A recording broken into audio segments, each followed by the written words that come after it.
अब आते हैं भारत की डिजिटल क्रांति पर, जिसका सपना स्टारलिंक के जरिए पूरा होने की उम्मीद है। अमेरिकी कारोबारी इलॉन मस्क की कंपनी स्टारलिंक का इंडिया प्लान रॉकेट की स्पीड से आगे बढ़ रहा है। प्रधानमंत्री नरेंद्र मोदी ने आज एक पोस्ट लिखी जिसमें इस बात के संकेत मिल रहे हैं।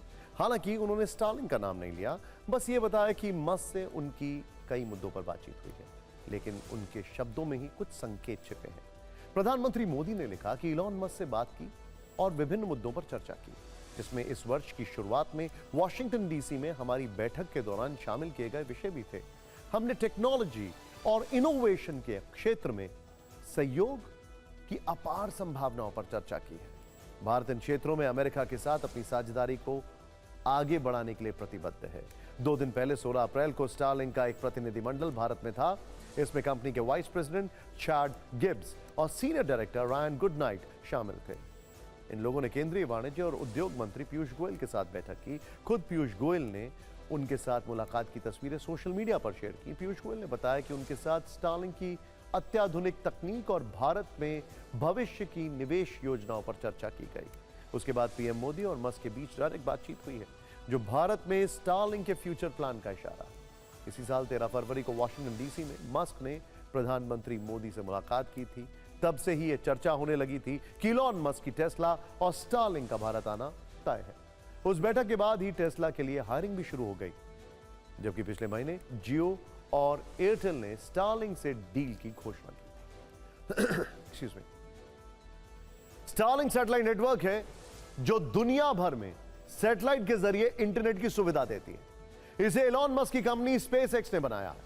यह हाई स्पीड इंटरनेट कनेक्टिविटी देती है, खासकर उन इलाकों में जहां ब्रॉडबैंड के जरिए इंटरनेट पहुंचाना मुश्किल होता है। स्टारलिंक फिक्स्ड और मोबाइल दोनों तरह की सेवा देती है। अब सवाल है कि अगर स्टारलिंक भारत में आएगा तो क्या बदलाव हो सकते हैं। नोट कर लीजिए, स्टारलिंक के भारत में आने से डिजिटल क्षेत्र में महत्वपूर्ण बदलाव आ सकते हैं। किसी भी मौसम में यह कारगर है। जो इलाके आज तक इंटरनेट की दुनिया से दूर हैं, वो भी कनेक्ट हो जाएंगे। ग्रामीण और दूर दराज के इलाकों में इंटरनेट की पहुंच हो जाएगी। उन क्षेत्रों में कनेक्टिविटी होगी जहां ऐसी सर्विस का अभाव है। स्टारलिंक सैटेलाइट तकनीक पारंपरिक ब्रॉडबैंड की तुलना में अधिक गति और विश्वसनीयता प्रदान कर सकती है।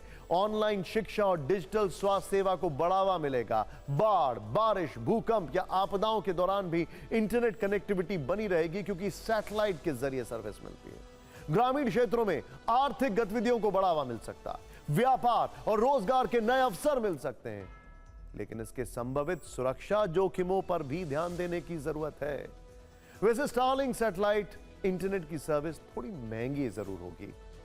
अब तक जहां जहां ये सेवा उपलब्ध है, वहां के डेटा के आधार पर तो ऐसा लगता है। हालांकि अभी भारत में स्टारलिंक के लिए आपको कितने पैसे देने पड़ेंगे, कितनी जेब ढीली करनी पड़ेगी, ये तो तब पता चलेगा जब कंपनी इसका ऐलान करेगी।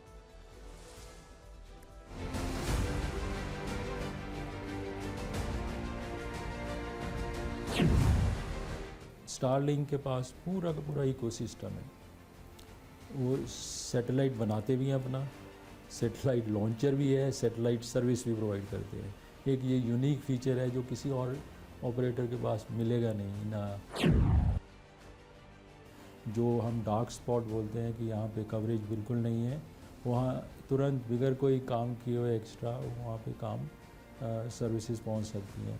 कवरेज का ही है मेन इशू, और जिसको स्पीड ज़्यादा चाहिए और रिलायबिलिटी ज़्यादा चाहिए, वो इसके ऊपर निर्भर कर सकते हैं। जहाँ अभी कवरेज बिल्कुल नहीं है, वहाँ पे ये स्टारलिंक या भारती एयरटेल का सैटेलाइट के थ्रू सर्विसेज प्रोवाइड कर सकते हैं।